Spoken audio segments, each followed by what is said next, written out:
All right, so check your work here. Make sure you did your calculator work correctly. You should have gotten negative 0.5777, negative 0.385 for the minimum, and then the same numbers, just positive for the maximum. So just a quick practice there on how to use the calculator. And then the last example we're going to do in this objective is a real world example. So let's read what it says. It says, during a 24-hour period, the temperature Y, which is in degrees Fahrenheit, of a certain city can be approximated by this model. So the 0.026 x cubed minus 1.03 x squared plus 10.2 x plus 34.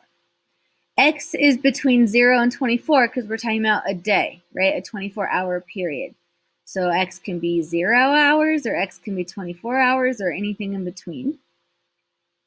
But X equals 0 corresponds to 6 a.m. So we're looking at from 6 a.m. to 6 a.m. Okay, so approximate the maximum and minimum temperatures during this 24-hour period. So the first thing that I need to do is I need to graph this on my graphing calculator and find the maximum and find the minimum on my graphing calculator. So go ahead and hit pause and do that, and then we'll continue on. Okay, now that we have our minimum and maximum, we can go ahead and figure out what does this mean for my problem, right? So X is time of day, and then Y is temperature. So let's look. So 6.6 hours after 6 a.m., the temperature was 63.9 degrees. So 6 hours after 6 a.m. is noon. I think we can be pretty confident of that. But then I need to figure out what time is 0.6 hours. So how I do this is I take my decimal, which is 0.6, and I multiply it by 60, because there's 60 minutes in a day, or in an hour, and I get 36.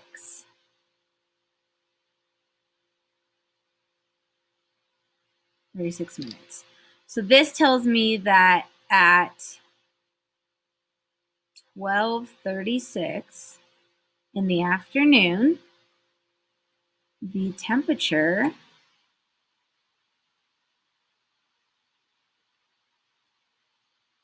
was about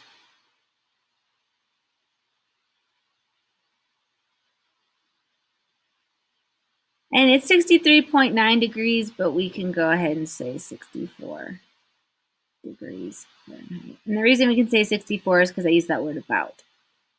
Okay. Okay, so same thing here.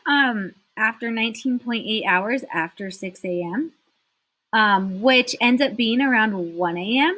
But then again, I have to figure out what this 0.8 hours is. So 0.8 times 60 equals 48 minutes. 48 minutes. So this tells me that at, there we go, 1:48 a.m., the temp was about, again, 33.9. I'm going to go ahead and write 34 degrees Fahrenheit because I use that word about.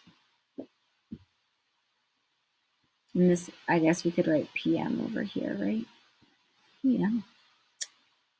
So this tells me the maximum and minimum temperatures of this random city within a 24-hour period. So not only does it tell me the maximum and minimum temperature, but it also tells me at what time those temperatures were reached. So if you're having questions on any of this so far, make sure you reach out. We can go over it, things like that. We are going to move on to our second to last objective, which is all about step functions and piecewise functions. So we're going to step away from maximum and minimums and move on to piecewise functions and step functions. So let's just scroll down and keep on moving. Okay. So we're going to look at graphing step functions and piecewise defined functions. Excuse me. That was really hard for me to say. The first thing we're going to look at is the greatest integer function. So this is how we write it. It's like two parallel lines, and it has what we call feet down here at the bottom, right? And then a ceiling up at the top, or floor and ceiling is fine too. All this means is that if you have a number in here, all you're going to do is round down to the nearest integer. So the nearest whole number, right? But if it's negative, it's an integer. So all you're going to do is round down to the nearest integer. So that's why sometimes it's called the rounding down function. If you see it, I'll say without the feet,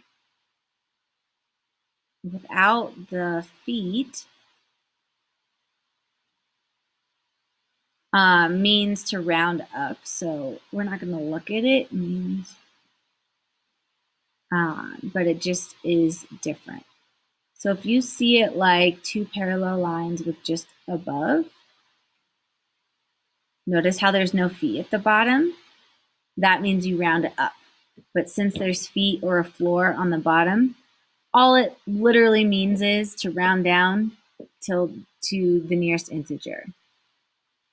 So let's look at this, and you're going to be like, oh my gosh, that is so easy, Miss G. Why are we even doing this, right? So since 2 is an integer already, rounding down to the nearest integer just gives me the same number, which is 2. Here, 2.3, because it's in this greatest integer function, you're looking for what is the biggest number that goes into 2.3, like the biggest whole number that goes into 2.3. Well, the biggest whole number that goes into 2.3 is 2. Okay. What is the biggest whole number that goes into 2.6? Again, it's 2. Even though we're so trained, right? 2.6 rounds up to 3, but 3 doesn't go into 2.6. Only 2 does. Okay, same thing here. We're so trained, 2.9 rounds up to 3, right? But when it's inside this greatest integer function notation, all I want to know is what is the biggest whole number that fits into this? And again, it's 2. So no matter what, you round down. Be very careful with negatives. Okay, so -2, it's already an integer, right? But here, so -2.3, if I round down, it's -3, right? Because negatives are going in that opposite direction. So this actually rounds down to -3. Same thing here, -2.8 rounds down to -3. And then -3 is already an integer, so it just stays -3. So just try these 4 down here real quick. You want like 10 seconds. It's pretty quick. I'll just go ahead and writing in the answer as you're working on it. And then we'll move on.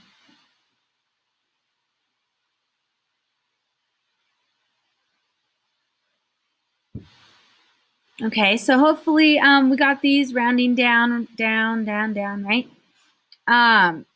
If you're struggling on that, just let me know. I'll help you out. We're going to look at how do you graph this? How do you graph it? Right? Seems tricky. Whenever you don't know how to graph something, just make a table of values. So this can be x, and then this will be g of x. Make a table of values. Start plugging in numbers, okay? Let's start with 0. If I plug in 0, what's the rounding down integer from 0? Well, it's 0. I have a point here at 0. And I'm just going to start picking random points. What about 0.9? If I round that down, I get 0. So it's still 0 right here at 0.9.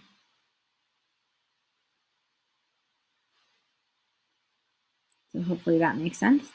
When I get to 1, if I round down, it's 1. So at 1, 1 is a point.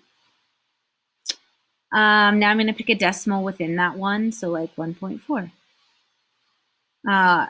If I plug in 1.4, it rounds down to 1. So here, I still have a point. At 2, I would get 2. And at 2.7, I would still get 2. So what actually happens here is you get this graph where there's an open circle on the bottom and a closed circle on the top. And it just goes around, it goes along the whole integer. So closed circle all the way to an open circle, and then you jump up and do it again. And then can I go the opposite way? Can I go, yeah, right? I can go to the left. Open circle. This is actually surprisingly really hard to do on the computer. So,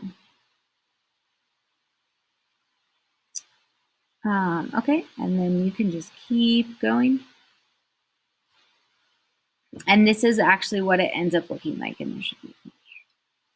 Okay, so that's what it ends up looking like, right? So any point along here, 2, 2.1, 2.2, 2.3, right? All these points, they all give me an output of 2, but then as soon as I get to 3, it jumps up and 3 gives me an output of 3.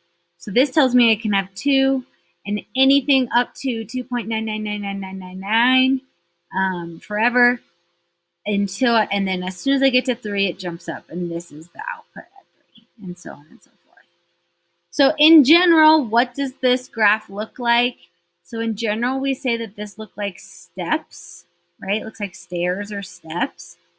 So that's why it's called a step function. There are other step functions other than this one. This is just an example of a step function, right?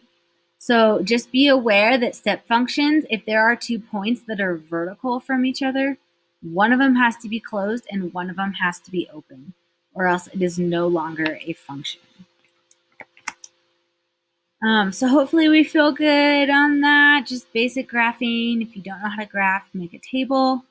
We're going to look at how do you graph a piecewise defined function now. We're getting so close, guys. This is our last page. Okay, so piecewise defined function. If you were in class the last couple days, we talked about these just a little bit, and I said my recommendation was to always graph the entire line and then erase what you don't need. And that's still my recommendation. That is not a requirement. You do not have to do it that way. But that personally is just what I like to do. So I'm just going to go ahead, and these are lines. These are just linear functions. I know how to graph them. So I'm just going to start, okay? So I'm going to graph this first one. So I start at 3, because that's my y-intercept. And my slope is positive 2 over 1. Or I can go down 2 to the left one. And I just like to draw as many points as possible. Maybe I'll try to draw one more.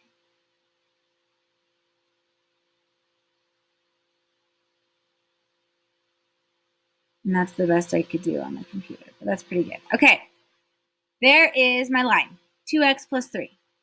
No big deal, right? So now let's look. I am only interested in 2x plus 3 when x is 1 or less. So here's 1 when x is 1. So I'm only interested in this point and then the values to the left of that, so going down here. So I am going to erase all of this up here because I don't care about that. And then I have to double check, is this going to be an open circle or a closed circle? Because this is x is less than or equal to 1, it's a closed circle. Hopefully we feel good on that. Just graphing a line, erasing what I don't need. Okay, now I'm going to graph my next line. Maybe I'll do it in a different color so it's a little bit easier to see. My next line starts at 4. So right there, and my slope is 1. So I go down 1, over 1, down 1, over 1, and so on and so forth. You can also go up to the left. And I'm going to try really hard to connect these, but this angle is a lot harder to do. Boom. I'm going to kind of skip over that so I don't have to ruin my other line. Boom. Okay. So there is this line. But I'm only interested in this line when x is greater than 1. So again, here's where x is 1, right here. So I'm going to erase this stuff because I don't care. And then at 1, it should be an open circle because x is just greater than 1.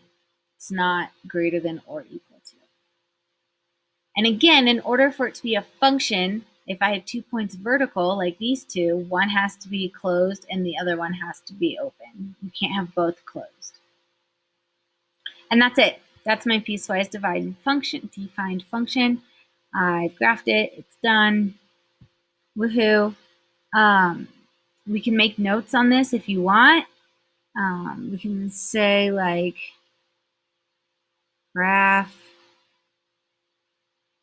y equals 2x plus 3 from x equals 1 and to the left. And then graph y equals negative x plus 4, but with an open circle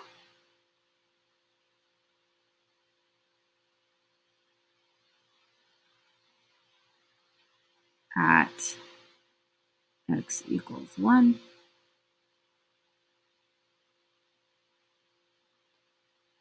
and to the right.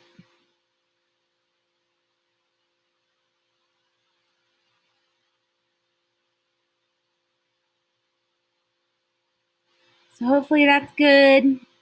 And then the last thing we have is even and odd functions, and that's going to be the last thing. So we're going to scroll down and we're going to look at that. Okay, so our last section here is, sorry, I'm also on Zoom at the same time.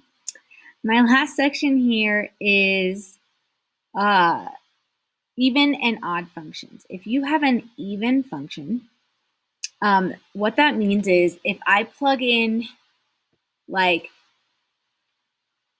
let's say I plug in 2 into the function and I get out some number, and then I also plug in negative 2 into the function, I would get the same answer. Right? So if I plug in negative 2 or if I plug in positive 2 and I get out 7, and then I plug in negative 2 and I get out 7, then that function is even. Okay, so hopefully that makes sense. Odd is if I plug in 2 and I get out 7, and then I plug in negative 2 and I get out negative 7, then the function is odd. Okay, so I'm going to show you what that looks like in symmetry, and then I'm going to show you a super fast way to do this that's like so easy, and you're going to be with me. Okay, but the first thing let's look at is even and odd functions based on symmetry. And so this is where I start to attempt to draw graphs on the computer, and I know that it's going to fail miserably. Okay, so there's my parabola. It's not as bad as I thought it was going to be. Parabolas are even functions because they have symmetry. My pen's starting to get all jumpy. That's okay, we're almost done. So they have symmetry on the y-axis. Okay, so what that means is if I folded the graph in half, so if I fold any graph in half and it lines on the y-axis, specifically on the y-axis, and it lines up, then that graph is even. Okay, so that's all that means. That means if I plug in -1, I will get the same thing as if I plug in +1. Okay, so that's what the even function is. An odd function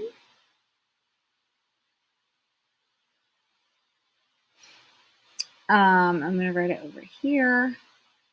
An odd function has rotational symmetry.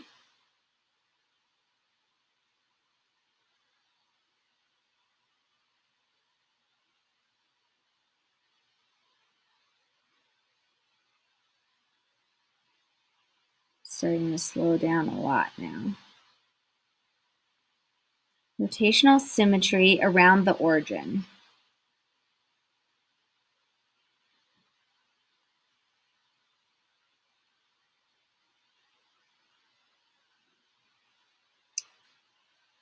Keeping in mind the origin, right? That's the point 0, 0. So rotational symmetry around the origin. So I'm actually going to get rid of this one. Let's be better, you guys. Let's draw it better. So here's my graph. So an example of an odd function would be like x cubed. It does something like this. Right? If I were to rotate this around the x-axis or around the origin, it would line up on itself. So what this means is if I plug in -1 into a function, I would get the same thing as if I had negative and then whatever I get for 1. So that's the example I gave earlier of like, if I plug in 2 and get out 7, and then plug in -2 and get out -7, they are, that function is odd. Wow, sorry, totally blanked. Okay, so we're gonna look at example 9 and example 10, and then we'll be done. Here in example 9, it's asking me, is the function given by f of x equals the absolute value of x, even, odd, or neither? So we are going to test this, okay? So, and let's test it with a number, because sometimes that makes more sense. So let's plug in 3. Plug in whatever number you want, right? If I plug in 3, I get the absolute value of negative. I don't know why I wrote a negative. So sorry. My brain is not working. So I get the absolute value of 3, which is just 3. If I plug in -3,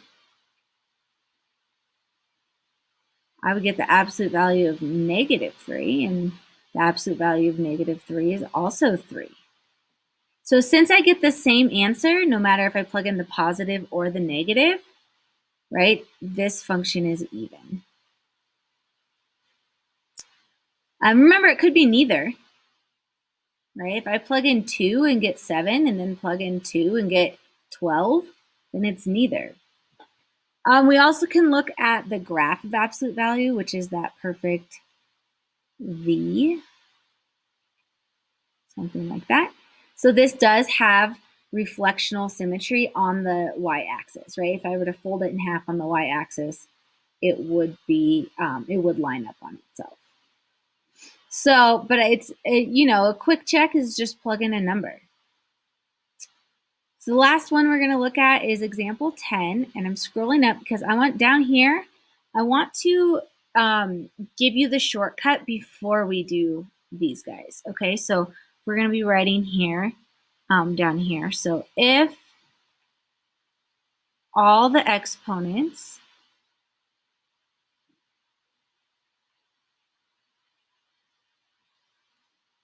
are, okay, so if all the exponents are odd, let's say, then your function is odd. If all of your exponents are even,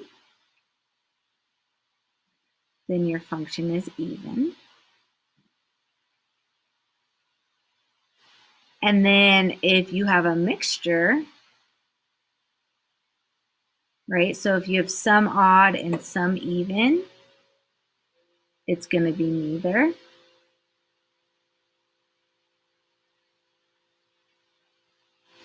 And then the only other thing to note right here is that when you have x to the 0, that's considered an even number. Even though 0 is not even or odd, right? 0 is not even or odd. Just for this rule to work, we're going to consider that as a 0. So let's go through A, B, and C and look at these. So x to the third, and I have x to the 1, right? If there's no exponent written, it's a 1. So since 3 is an odd number and 1 is an odd number, this function is odd. I don't have to graph it. I don't have to plug in numbers. I don't have to do anything. Okay. Now let's look at B. I have x squared. There's no x here. So remember, if there's no x, that's x to the 0. Right? So I have x squared, which is even, x to the 0, which is even. I'm real jumpy now. So the graph is even. And then C, I have x to the third, and then again, no x, so this is x to the 0. And since I have x to the third, which is an odd number, and x to the 0, which is even, this is neither.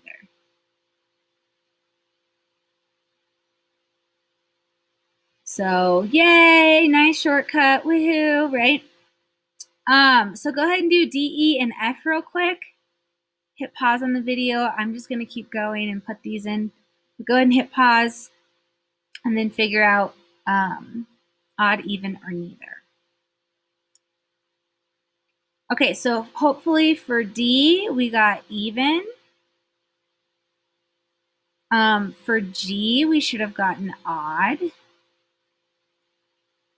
Right, because this is x to the 1, and this is x to the 0. And then over here, I have x to the 5th and x to the 0. So that's a mixture of even and odd numbers. So it's neither. I want to be really, really clear. We are looking at the exponents. The exponents. We are not looking at what number's in front. I don't care that this is a 7 and this is a 1, or that this is a 6 and this is a 1, okay? We're only looking at exponents. Okay, so that's it for 1.3. I know that was a little bit longer, but hopefully not too bad. If you have any questions, make sure you reach out right away, and I will see you guys soon.